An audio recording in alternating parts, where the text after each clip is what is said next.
Reka dusome Abakorinto ba mbere 15:12. Sawa. Ariko ubwo abantu babwiriza ibya Kristo Kurikira hano Oscar. yuko yazutse, yuko yazutse. Bamwe muri mwe bavuga bata yuko nta uzuka.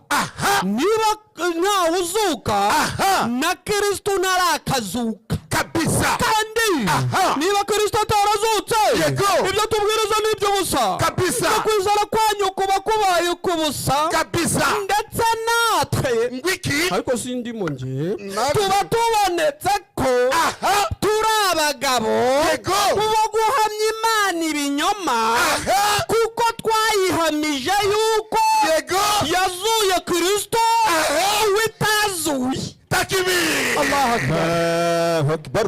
Urabyemera ya magambo? Ayasubiremo. Ngende umunyonyore. Takbir. Allahu Akbar. Abayisilamu rasiraha. La. Nyega njeza gatoya. Zamura kaboko. Zamura kaboko. Seka gatoya. Takbir. Allahu Akbar. Kasubiremo. Ariko ubwo abantu babwiriza ibya Kristo nibutse n'Abakorinto ba mbere 15:12. Sawa. Ariko ubwo abantu babwiriza ibya Kristo yuko yazutse. Bamwe muri mwe bavuga yuko ari nta uzuka. Niba nta uzuka, Kristo ntarakazuka. Wandugu zangu, tangia tuanze kuzika watu Nyamirambo, kuna mtu mumeona tumemzika amefufuka amerudi hapa?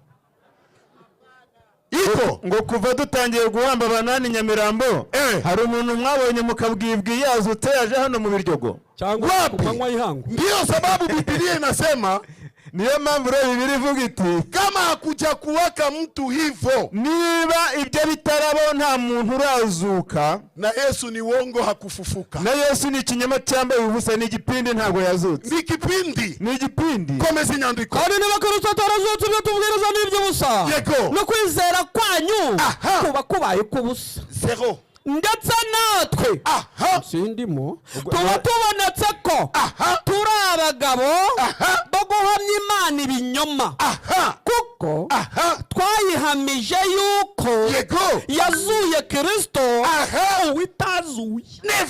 Witazuye. Wabibona he? Komeza. Witazuye. Witazuye. Niba bapfuye batarakazuka, na Kristo ntarakazuka. Kandi niba Kristo atarazutse, kwizera kwanyu kugira umumaro kabisa, ahubwo muracyari mu byaha.